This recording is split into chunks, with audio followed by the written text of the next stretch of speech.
Trinetra Churu update में आपका स्वागत है। राष्ट्रपिता महात्मा गांधी के 150वें जयंती वर्ष एवं आजादी की 75वीं वर्षगांठ के सिलसिले में हो रहे कार्यक्रमों को लेकर आज जिला कलेक्टर सांवरमल वर्मा ने बैठक ली और आवश्यक दिशा निर्देश दिए। जिला कलेक्टर ने कहा कि सभी प्रस्तावित कार्यक्रम बेहतरीन तैयारी के साथ सुनिश्चित करें और ज्यादा से ज्यादा जन सहभागिता सुनिश्चित करें। उन्होंने बताया कि 9 अगस्त से 15 अगस्त तक जिले में अगस्त क्रांति सप्ताह का आयोजन किया जाएगा। इस अवसर पर बैठक में एडीएम पीआर मीना, गांधी दर्शन समिति के जिला संयोजक दुलाराम सहारण, रियाजत खान सहित उपखंड अधिकारीगण मौजूद थे।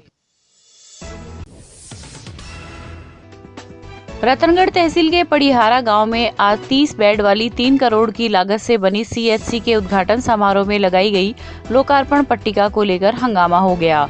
उपस्थित लोगों ने सांसद राहुल कसवा तथा सरपंच जगजीत सिंह राठौड़ का नाम नहीं होने पर ऐतराज जताते हुए कहा कि स्वास्थ्य मंत्री रघु शर्मा, विधायक अविनेश महर्षि के नाम के साथ कांग्रेस जिलाध्यक्ष मनोहरलाल पुजारी का नाम इस पट्टिका पर किस नियमों के तहत अंकित किया गया है।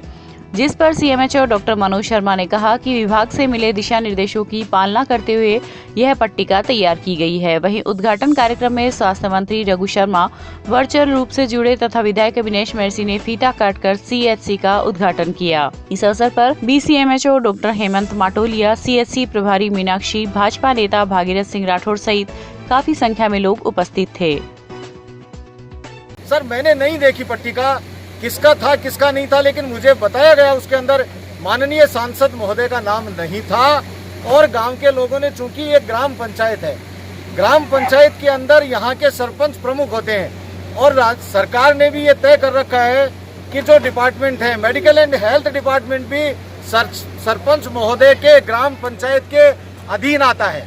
तो सरपंच महोदय का भी नाम नहीं हो, जिला प्रमुख हो, जिला परिषद के सदस्य हो इस एरिया के, या चाहे प्रधान हो, इनका नाम भी नहीं आए और किसी दूसरे ऐसे व्यक्ति का नाम आ जाए जिसका नाम नहीं आना चाहिए। तो गांव के लोगों ने विरोध किया इस बात का। और मेरे को तो जब उद्घाटन पट्टिका पर उद्घाटन करने गए तब जाकर के पता चला कि साहब इन लोगों का भारी विरोध है। विरोध के जरिए फिर मैंने बात भी की, बात करके मैंने गाँव के लोगों के विरोध को ऊपर सरकार तक पहुंचा भी दिया। सामुदायिक स्वास्थ्य केंद्र में जो भी राज्य निर्देश थे, जो राज्य प्रोटोकॉल थे, उसके हिसाब से बोर्ड बनाने के प्रयास किए गए थे। उसमें जो स्थानीय प्रतिनिधि है उनका नाम न होने के कारण लोगों का विरोध था, जिसके चलते उस पट्टिका को हटा के और फ्लेक्स के द्वारा अनावरण किया। माननीय मंत्री महोदय का ही नाम था और स्थानीय विधायक श्री अविनेश जी महर्षि का नाम था। और स्थानीय जनप्रतिनिधि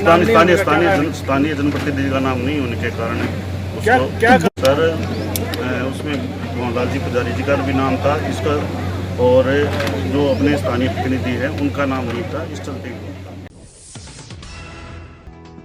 जिला मुख्यालय स्थित जिला परिवहन विभाग में आज प्राइवेट बस यूनियन ने 1 वर्ष का टैक्स माफ करने व 25% किराया बढ़ोतरी की मांग को लेकर डीटीओ को एक ज्ञापन सौंपा। यूनियन के अध्यक्ष रणवीर सिंह कसवा ने बताया कि पिछले 16 माह से कोरोना की वैश्विक महामारी आपदा के कारण आम जनजीवन अस्त व्यस्त हो गया है। इसके बावजूद परिवहन विभाग का टैक्स भी कर्जा करके समय पर जमा करवाया है, किंतु आगे निकट भविष्य में भी व्यापार की कोई सकारात्मक संभावना नजर नहीं आ रही है। इसलिए सरकार से आर्थिक सहायता पैकेज के साथ साथ कम से कम 1 वर्ष का टैक्स माफ करने, बिना किसी शर्त के आरसी सरेंडर करने, लॉकडाउन के दौरान बीमा अवधि बढ़ाने सहित 25% किराए में बढ़ोतरी की मांग आज ज्ञापन के माध्यम से की गई है। इस अवसर पर शीशराम बेनीवाल, विष्णु स्वामी, प्रमोद भाकर आदि मौजूद रहे। यूनियन जिंदाबाद, प्राइवेट बस यूनियन जिंदाबाद, कांग्रेस सरकार मुर्दाबाद, कांग्रेस सरकार मुर्दाबाद, कांग्रेस सरकार मुर्दाबाद। कह लो तेरी तानाशाही नहीं चलेगी, नहीं चलेगी, कह लो तेरी तानाशाही नहीं चलेगी, नहीं चलेगी। पिछले 17 महीने से ये कोविड की बीमारी जब से आई है, लगभग सभी व्यवसाय में बहुत ही नुकसानदेह साबित हुई है। लेकिन विशेष तौर पे हम यातायात संसाधनों पे, इस व्यवसाय पे इतनी गहरी चोट लगी है जिसकी कोई सीमा नहीं है।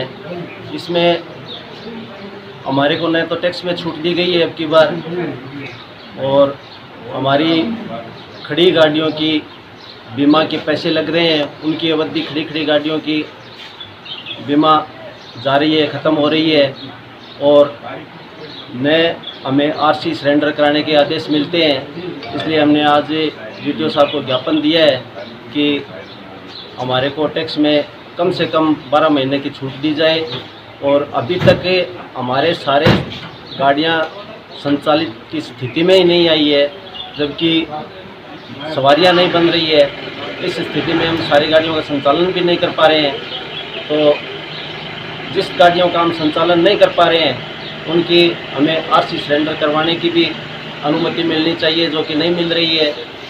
तो आज 22 तारीख को हमने पूरे राजस्थान में चक्का जाम कर हम सभी प्राइवेट बसें अपने अपने घरों पे खड़ी है, किसी ने कोई गाड़ी नहीं चलाई है। और अगर हमारा ये समाधान नहीं हुआ और हमारी सुनवाई नहीं हुई तो हम सब मिलके एक अगस्त से अनिश्चित काल के लिए के बाद में सिर्फ प्राइवेट बसें ही नहीं, हम रोड पे उतर के इस सरकार को दिखा देंगे कि यहाँ पे कोई बस यूनियन का भी काम है और ईंट से ईंट बजा देंगे। अगर हमारी सुनवाई नहीं हुई तो किसी भी प्राइवेट साधन को नहीं चलने देंगे, किसी रोडवेज को नहीं चलने देंगे, सब जगह पूरे राजस्थान में चक्का जाम लगा देंगे। आज तो सिर्फ हमारी प्राइवेट बसें ही शांतिपूर्वक सब हमने बंद कर रखी है।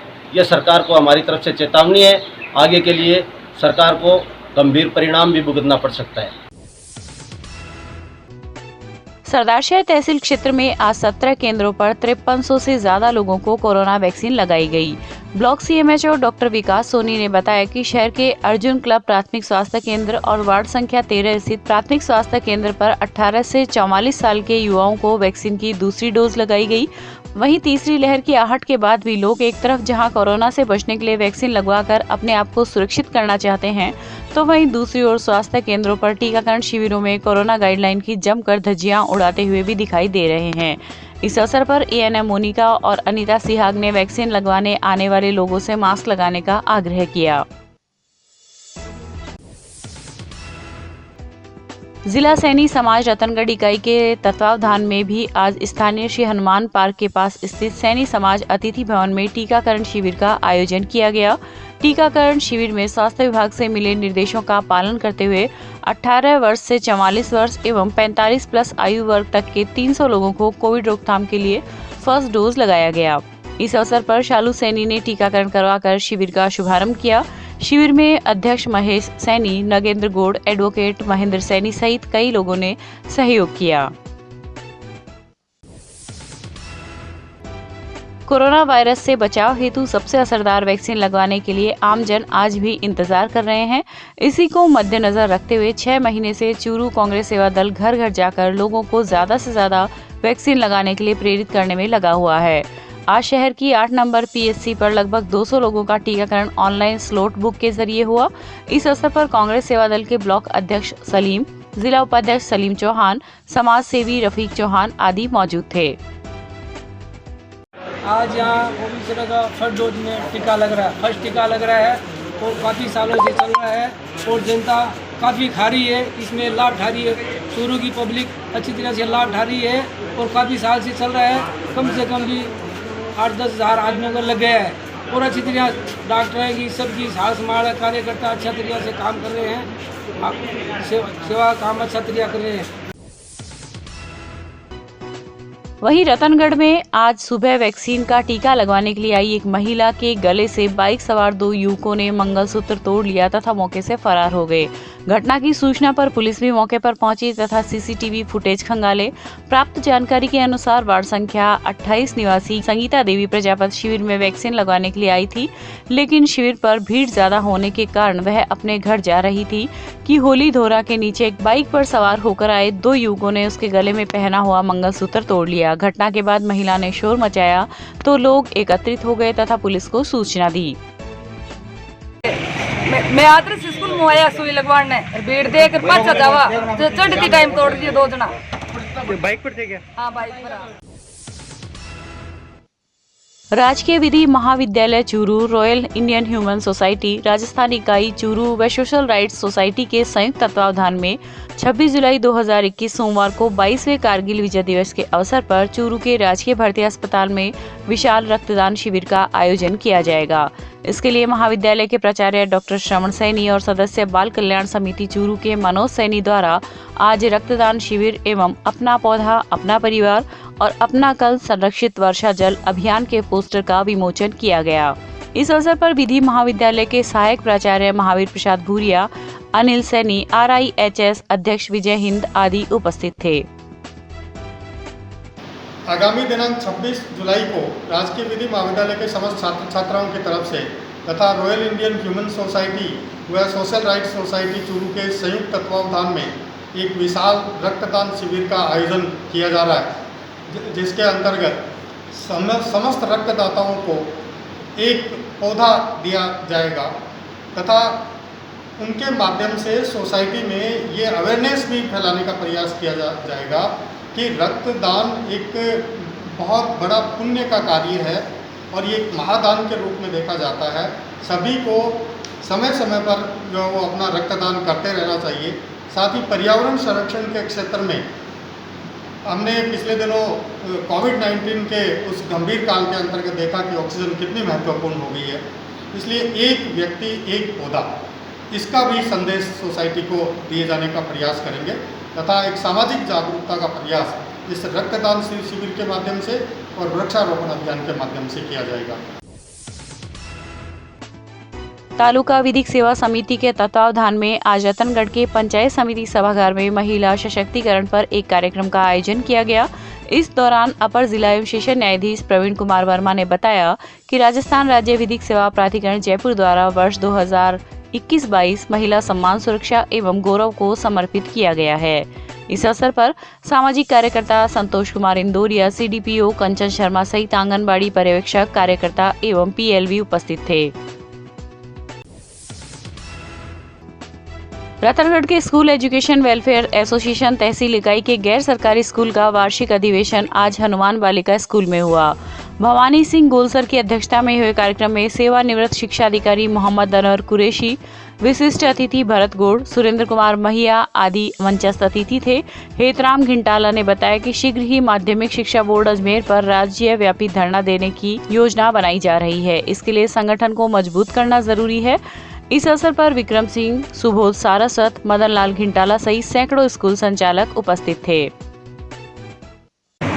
आज हम यहाँ सेवा समवाय संघ के अंतर्गत यहाँ निजी संस्थानों की मीटिंग का आयोजन किया गया है, जिसमें सबसे बड़ा जो मुद्दा हमारा ये है कि निजी शिक्षण संस्थानों का संचालन, ये बहुत बड़ा एक मुद्दा है। निजी संस्थानों में काम करने वाले जो शिक्षित बेरोजगार शिक्षक हैं वो बिल्कुल ही बिना काम के रह गए। इसलिए दूसरा है एकीकृत मान्यता संबंधित और जो अजमेर माध्यमिक शिक्षा बोर्ड है उसके द्वारा स्थायी मान्यता के संबंध में हम यहाँ चर्चा कर रहे हैं। इसके साथ साथ RT का जो भुगतान पीछे शिक्षा निदेशक महोदय द्वारा यहाँ ऑनलाइन के संबंध के अंदर इस प्रकार के आदेश जारी किए गए थे, परंतु ऑनलाइन कुछ ही क्षेत्रों के अंदर ये संपादित की जा रही है। ऑफलाइन क्लासें स्माइल 2 या स्माइल 3 के अंतर्गत बच्चों को अध्ययन करवाया गया और RT के अंदर इस प्रकार का कोई ऑप्शन नहीं होने के चलते हमने यहाँ इस बिंदु पर चर्चा की है। इसके साथ साथ हम चर्चा कर रहे हैं कि किस प्रकार से हम स्कूलों का संचालन करें। हमारे बीच समस्त रतनगढ़ तहसील और सादुलपुर, तारानगर, चूरू, सरदार से भी संचालक वृंद यहाँ उपस्थित हुए हैं। वाणिज्य कर विभाग के अधिकारी इन दिनों बकाया दरों के घरों पर दस्तक देकर सरकार द्वारा पहली बार दी जा रही टैक्स में छूट का फायदा लेने के लिए व्यापारियों को प्रेरित कर रहे हैं। इसी संदर्भ में आज विभाग के उपायुक्त शिवचंद, सहायक आयुक्त राकेश बिजारनिया व state tax officer Subhash Chandra ने सरदार शहर व्यापार मंडल अध्यक्ष शिव भगवान सैनी के नेतृत्व में व्यापारियों को सरकार की अति महत्वाकांक्षी एमनेस्टी योजना के तहत मिलने वाली छूट के बारे में विस्तृत जानकारी दी। उपायुक्त शिवचंद ने बताया कि सरकार द्वारा पहली बार 31 जुलाई तक टैक्स जमा कराने पर 10% की छूट दी जा रही है, जिसका 3 चरणों में व्यापारियों को फायदा मिलेगा एवं स्कीम के तहत 30 सितंबर तक व्यापारी इसका लाभ उठा सकते हैं। इस स्कीम का नाम है एमनेस्टी 2021 जनसंपर्क पखवाड़ा। जो 16 जुलाई से 31 जुलाई तक का मनाया जा रहा है, जिसमें डीलर्स को बकाया मांग की सूचना पत्र तामील करवाए जा रहे हैं। एमनेस्टी स्कीम 2021 के तहत 3 फेज़ हैं उसके। फर्स्ट फेज़ है वो 31 जुलाई को पूरा होने जा रहा है, जिसमें टैक्स में भी 10% की छूट गवर्नमेंट की ओर से दी जा रही है। पेनल्टी और ब्याज पूर्णतया माफ़ है। सेकंड फेज़ है वो 31 अगस्त तक का होगा, जिसमें टैक्स में 5% की छूट होगी, पेनल्टी और ब्याज पूर्णतया माफ़ होगा। आखिरी जो थर्ड फेज़ है वो 30 सितंबर तक है। इस योजना को 30 सितंबर तक लाभ उठाया जा सकता है। उसके बाद में यदि कोई डिमांड रह जाती है तो वो डिमांड जीएसटी के अंदर कन्वर्ट हो जाएगी, पूरी वसूल की जाएगी व्यापारियों से। तो ये अति महत्वाकांक्षी योजना है। गवर्नमेंट की ओर से पहली बार यानी ये योजना लाई गई जिसमें टैक्स की छूट दी गई है। तो इसलिए व्यापारियों को ज़्यादा से ज़्यादा प्रोत्साहित करके इस योजना का लाभ उठाने के लिए प्रेरित किया जा रहा है। इसलिए ये जनसंपर्क पखवाड़ा चलाया जा रहा है। राजलदेसर कस्बे में आज करीब 1 घंटे हुई बारिश से राजकीय चिकित्सालय सहित कस्बे की निचली बस्तियों व दुकानों में पानी घुस गया। पानी घुसने से राजकीय चिकित्सालय के labour room, OPD room, cottage ward आदि का कार्य ठप पड़ा रहा। वहीं निचली बस्तियों के घरों व दुकानों में पानी चले जाने से आमजन को काफी परेशानी का सामना करना पड़ा। लायंस क्लब रतनगढ़ वेस्ट की बैठक बुधवार की शाम चूरू रोड पर स्थित गोपाल वाटिका में हुई, जिसमें मोहम्मद अनवर कुरैशी, जय कुमार शर्मा, पवन तोसावड़ मंचस्थ अतिथि थे। बैठक में क्लब द्वारा वैक्सीनेशन, लेंस प्रत्यारोपण तथा एक्यूप्रेशर शिविर शीघ्र ही आयोजित करने का निर्णय लिया गया। गिरधारीलाल बाजोरिया की अध्यक्षता में हुई बैठक में वर्षा ऋतु में पौधरोपण अभियान चलाने का भी निर्णय लिया गया। इस अवसर पर कार्यक्रम संयोजक महेंद्र निंदोरिया, रीजन अधिकारी प्रदीप धड़, जोधपुर डिस्कॉम के एएन आर के मीणा आदि का दुपट्टा पहनाकर स्वागत किया गया। चूरू के वाल्मीकि मुक्तिधाम में पर्यावरण के प्रति उत्साह व वातावरण की स्वच्छता व शुद्धता को लेकर वाल्मीकि समाज के गणमान्य व्यक्तियों एवं युवा द्वारा 101 पौधे लगाने का कार्य किया गया। इस अवसर पर कन्हैयालाल चंदेलिया, शंकरलाल चंदेलिया, संदीप चावरिया सहित कई लोग उपस्थित थे। चूरू में 17 जुलाई को 13 वर्षीय बालिका के साथ ज्यादती करने वाले आरोपी को अविलंब गिरफ्तार करने की मांग को लेकर आज रतनगढ़ के अखिल भारत हिंदू युवा मोर्चा एवं महिला कार्यकर्ताओं ने मुख्यमंत्री के नाम अलग अलग ज्ञापन सौंपे। अखिल भारत हिंदू युवा मोर्चा एवं महिला कार्यकर्ता सरिता पड़िहार द्वारा दिए गए ज्ञापन में 48 घंटे में आरोपी को गिरफ्तार करने की मांग की गई है। इस दौरान मोर्चा के जिला महामंत्री टोनी गहलोत, मंगतूराम मंडीवाल, बहादुर राम सूठवाल सहित कई लोग मौजूद रहे। हम अखिल भारत हिंदू युवा मोर्चा के नेतृत्व में व समाज सेविका सरिता पड़िहार जी के नेतृत्व में चूरू की SC/ST की समाज की एक 13 वर्षीय बच्ची के साथ एक युवक ने करीबन 17 जुलाई को बलात्कार, उसके घर के अंदर उसको बलात्कार किया और ये उसके बाद में जो परिवार वहाँ पुलिस के पास गया तो पुलिस ने उनकी कोई सुनवाई नहीं की और फिर अखिल भारत हिंदू युवा मोर्चा के राजस्थान प्रदेश महासचिव रामचंद्र प्रजापति ने इस पूरे विषय को गंभीरता से लेकर और कल उस बच्ची को माननीय SP साहब के समक्ष पेश किया। तब जाकर इस पर माननीय SP साहब ने आदेश जारी कर FIR दर्ज की, लेकिन अभी तक FIR के 24 घंटे होने के बाद भी पुलिस की गिरफ्त से बाहर है। तो हम आज न्याय, उस बच्ची के न्याय के मांगने के लिए यहाँ ज्ञापन दे रहे हैं। ये घटना चूरू की निवासी है, वार्ड नंबर 46 की बच्ची है SC/ST की। उसके साथ बहुत ही निर्मम घटना हुई है। एक युवक ने उसके साथ रेप किया है। पीड़िता बहुत गरीब परिवार से है, न्याय के लिए गुहार लगा रही है, उसकी कहीं सुनवाई नहीं हो रही है। और ये घटना ऐसी जगह पर हुई है जहाँ पर आला अधिकारी बैठे हैं, ऊंचे ऊंचे पदों पर विराजमान हैं, फिर भी इस बच्ची को न्याय नहीं मिल रहा है। ये न्याय के लिए भटक रही है। आज हमने गिरफ्तारी के लिए ज्ञापन दिया है SDM साहब के नाम।